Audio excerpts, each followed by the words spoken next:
Hello दोस्तों, राज take education में आप लोगों का स्वागत है। आज हम आपके लिए लेके आए हैं 29 नवंबर करंट अफेयर्स। ठीक है, जिससे पता होगा कि आपको डेली का डेली इस पे करंट अफेयर्स एंड डेली का जी के इम्पोर्टेंट क्वेश्चन मिलता रहता है इस चैनल पे। ठीक है दोस्तों, तो आपको पता होगा यूपी टेट का एग्ज़ाम, ठीक है, कैंसिल फिर से हो गया है। ठीक है, पेपर लीक की वजह से। तो आपके पास एक और मौका है आपको तैयारी करने के लिए। ठीक है दोस्तों, तो चलते ही स्टार्ट करते हैं। आज का इंपॉर्टेंट क्वेश्चन क्या है करंट अफेयर्स के लिए। ठीक है, इससे पहले अगर आप चैनल पे नए हैं तो चैनल को सब्सक्राइब शेयर लाइक जरूर करें। ठीक है दोस्तों, ताकि डेली का डेली आपको वीडियो मिलता रहे। ठीक है दोस्तों, तो चलते ही स्टार्ट करते हैं। लिखा है शेख सबाह अल खालिद किस देश के नए प्रधानमंत्री बने हैं। ठीक है दोस्तों, यानी कि शेख सबाह अल खालिद किस देश के नए प्रधानमंत्री बने हैं। ठीक है, तो इसका करेक्ट ऑप्शन है कुवैत के। ठीक है, वन लाइन क्वेश्चन है कुवैत। ठीक है, अभी जो हाल ही में शेख सबाह अल खालिद जो प्रधानमंत्री बने हैं, किसके बने हैं? ये कुवैत के बने हैं। ठीक है, इसके बाद है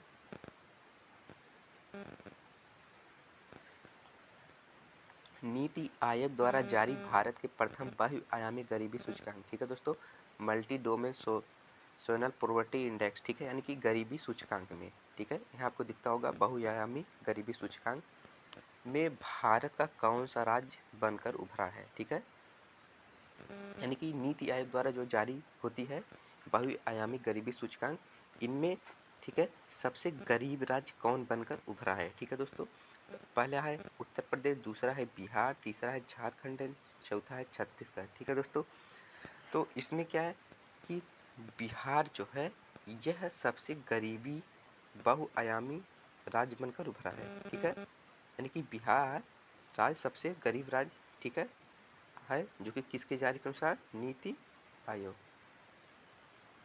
ठीक है, नीति आयोग के अनुसार। ठीक है, तो आपसे पूछेगा कि 2019 के बहुआयामी गरीबी सूचकांक के आधार पर सबसे गरीब राज्य कौन है?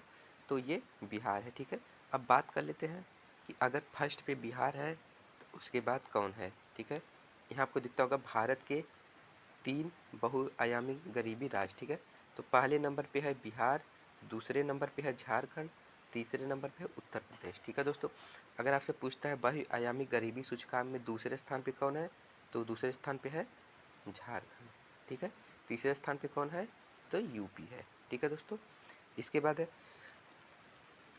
स्वीडन की पहली महिला प्रधानमंत्री कौन बनी है जिन्होंने नियुक्ति के बाद प्रधानमंत्री पद से इस्तीफा दे दिया है। ठीक है दोस्तों, यानी कि स्वीडन की ऐसी कौन सी महिला प्रधानमंत्री है जो प्रधानमंत्री बनने के बाद अपने पद से इस्तीफा दे दी है। ठीक है, तो है मैग्डेलिना एंडरसन। ठीक है, मैग्डेलिना एंडरसन स्वीडन की पहली महिला प्रधानमंत्री है जिन्होंने प्रधानमंत्री बनने के बाद अपने त्याग पद दे दिया। ठीक है, इसके बाद है किस राज्य में भारत का घास संरक्षण क्षेत्र ग्रास कंजर्वेशन को विकसित किया गया है। ठीक है दोस्तों, यानी कि घास वाले क्षेत्र को विकसित किया गया है, ये है उत्तराखंड। ठीक है, इसके बाद है किस राज्य को रिंगाल उद्योग सराफा को जीआई टैग प्रदान किया गया। ठीक है दोस्तों, यानी जीआई टैग किसको हाल ही में प्रदान किया गया है, किसको? रिंगाल के लिए, ये है उत्तराखंड को ही। ठीक है दोस्तों, उत्तराखंड को जीआई टैग प्रदान किया गया है। ठीक है दोस्तों, अब बात कर लेते हैं कि टॉप 5 जीआई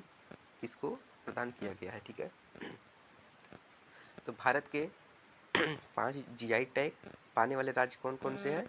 तो पहला है उत्तराखंड। ठीक है, उत्तराखंड को किस लिए मिला है? धुमला कंबल के लिए। ठीक है दोस्तों, इसके बाद है दूसरे पे पश्चिम बंगाल। पश्चिम बंगाल को किस लिए मिला है? फाजिल आम पे। ठीक है दोस्तों, इसके बाद है तीसरे पे मणिपुर। मणिपुर को किस लिए मिला है? तमिंग लांग संतरे। ठीक है, हिमाचल प्रदेश, तो हिमाचल प्रदेश को किस रूप के लिए मिला है? चंबा चप्पल लाहौली और दस्ताने के लिए। ठीक है दोस्तों, गोवा को जो जीआई टैग मिला है किस लिए मिला है? भिडोली केला के लिए। ठीक है दोस्तों, ये रहा आपका भारत का 5 जीआई टैग प्राप्त करने वाले राज्य। ठीक है, इसके बाद है नाइटहुड ऑफ पाठ गुल्मा सम्मान। ठीक है, नाइटहुड पाठ ऑफ गुल्फा अवार्ड 2021 से सम्मानित होने वाले भारत के कौन बने हैं, पहले भारतीय कौन बने हैं। ठीक है दोस्तों, जो नाइटहुड ऑफ गुल्फार अवार्ड होता है, ये भारत के पहले सबसे पहले किसको दिया गया है। ठीक है, यानी इसको पाने वाले पहले भारतीय कौन है, तो डॉक्टर एस के सोहन राय। ठीक है दोस्तों, जो डॉक्टर एस के सोहन राय हैं, ये गुल्फा सम्मान 2021, ठीक है, 2021 से सम्मानित होने वाले भारत के पहले व्यक्ति चुने गए हैं। ठीक है, इसके बाद है राष्ट्रीय दुग्ध दिवस यानी नेशनल मिल्क डे 2021 कब मनाया गया। ठीक है दोस्तों, ये मनाया गया है 26 नवंबर को। ठीक है, इसके बाद है प्रोफेसर हर्ष कुमार जैन किस देश में भारत के नए राजदूत बने हैं। ठीक है दोस्तों, आपको पता होगा हर एक देश के लिए दूसरे देश में एक राजदूत बनाए जाते हैं। ठीक है, तो जो हाल ही में प्रोफेसर हर्ष कुमार जैन किस देश के, ठीक है, किस देश में भारत के नए राजदूत बने हैं, तो यह है यूक्रेन। ठीक है दोस्तों, अगर आपसे पूछता है कि यूक्रेन के राजदूत कौन है, तो आपका आंसर होगा हर्ष कुमार जैन। ठीक है, या हर्ष कुमार जैन किस देश के राजदूत है, ये है यूक्रेन। ठीक है दोस्तों, अब बात कर लेते हैं भारत के टॉप 5-6 जो भी है। ठीक है दोस्तों, जितने भी राजदूत है इम्पोर्टेंट, ठीक है, 6 है यहाँ पे आपके लिए, 6 है। ठीक है, आज 6 की चर्चा करते हैं, भारत के टॉप 6 राजदूत। ठीक है दोस्तों, तो डॉक्टर हर्ष कुमार जैन कहाँ के है, यूक्रेन के हैं। ठीक है, पार्थ सतपथी किस देश के हैं, ठीक है, तो हंगरी के लिए बनाए गए हैं। ठीक है, अजनीश कुमार किस देश के लिए बनाए गए हैं, एस्टोनिया के लिए। फिर संजीव सुधीर किस देश में बनाए गए हैं, तो ये यूएई के लिए बनाए गए हैं। ठीक है दोस्तों, फिर है दिनेश के पटनायक, तो यह स्पेन में बनाए गए हैं। ठीक है दोस्तों, इसके बाद है संजय भट्टाचार्य, तो ये स्विट्जरलैंड के लिए बनाए गए। ठीक है दोस्तों, ये रहे आपके टॉप 6, ठीक है दोस्तों, राजदूत भारत के। ठीक है, ठीक है, फिर बात कर लेते हैं भारत के टॉप 6 राजदूत। Harsh Kumar Jain Ukraine, Parth Satpathy Hungary, Ajneesh Kumar Estonia, Sanjeev Sudhir UAE, Dinesh K Patnaik Spain, Sanjay Bhattacharya Switzerland. ठीक है दोस्तों, इतने व्यक्ति जो है भारत के हैं, ये अलग अलग देशों में राजदूत बनाए गए हैं। ठीक है दोस्तों,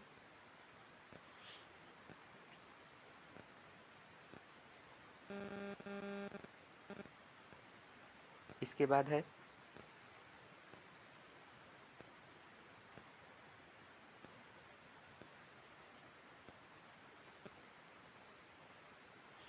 हाल ही में किसने राष्ट्रीय नेत्रहीन क्रिकेट टूर्नामेंट जीता है। ठीक है दोस्तों, बात कर रहा है कि राष्ट्रीय नेत्रहीन क्रिकेट टूर्नामेंट। ठीक है दोस्तों, जो नेशनल नेत्रहीन क्रिकेट टूर्नामेंट होता है, ये किसने जीता है हाल ही में, ये जीता है, ठीक है, आंध्र प्रदेश ने। ठीक है, आंध्र प्रदेश ये राष्ट्रीय नेत्रहीन क्रिकेट टूर्नामेंट जीता है। ठीक है, इसके बाद है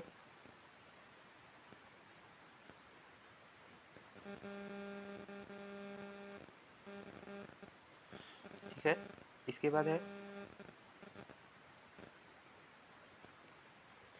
कि हाल ही में यूपीआई लेन देन के लिए किस बैंक ने अमेजन के साथ साझेदारी की है। ठीक है दोस्तों, तो यूपीआई लेन देन के लिए अमेजन ने किसके साथ साझेदारी की है, तो यस बैंक। ठीक है दोस्तों, जो यस बैंक है, इसने अमेजन के साथ यूपीआई लेन देन के लिए साझेदारी की है। ठीक है, इसके बाद है हाल ही में बीचू धीरू माला का निधन हुआ, वे कौन थे। ठीक है दोस्तों, तो जो बीचू धीरू माला है, ये इनका हाल ही में निधन हुआ, ये कौन थे, तो यह एक गीतकार थे। ठीक है, इसके बाद है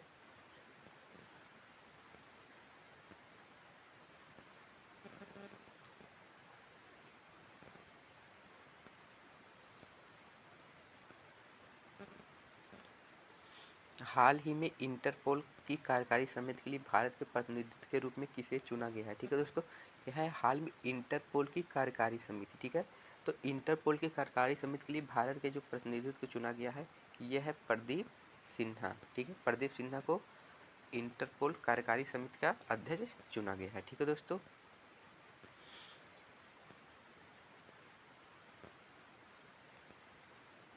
इसके बाद है हाल ही में मूडीज ने, ठीक है, कौन, मूडीज ने 2022 में भारत की जीडीपी वृद्धि दर कितने प्रतिशत रहने का अनुमान लगाया है। ठीक है दोस्तों, यानी कि मूडीज के अनुसार 2000 किसमें 2022 में भारत की जीडीपी वृद्धि दर कितने प्रतिशत रहने का अनुमान लगाया है। ठीक है दोस्तों, इसका आंसर है 9.3%। ठीक है, इसके बाद है हाल ही में time magazine India live time achievement award से, ठीक है, कौन अवार्ड है, ठीक है, magazine India live time achievement award से किसे सम्मानित किया गया है। ठीक है दोस्तों, तो आंसर है डीसी सिंधानिया को, ठीक है, लाइफ टाइम अचीवमेंट अवार्ड से सम्मानित किया गया है। ठीक है, इसके बाद है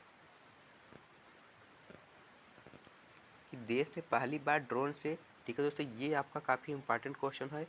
ठीक है, कि देश पहली बार ड्रोन से हुई दवाओं की डिलीवरी किस राज्य में हुई है, तो ऑप्शन है दोस्तों मेघालय। ठीक है, मेघालय में देश में पहली बार ड्रोन से दवाओं की सप्लाई की गई है। ठीक है दोस्तों, यह ड्रोन एक बार में 25 किलोमीटर, कितना 25 किलोमीटर की दवाओं की सप्लाई किया है एक बार में। ठीक है,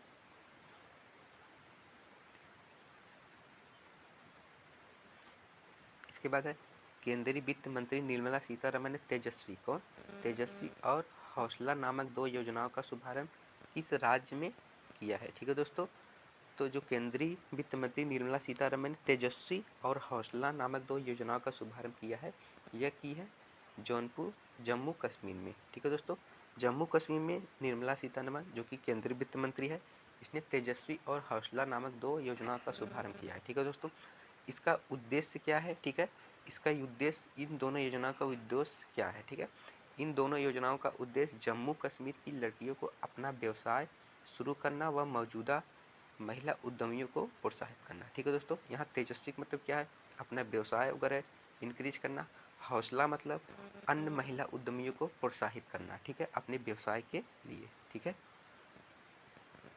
इसके बाद है राष्ट्रीय अंगदान दिवस, नेशनल आर्गन डोनेशन डे कब मनाया जाता है। ठीक है दोस्तों, तो यह मनाया जाता है 27 नवंबर को। ठीक है, इसके बाद है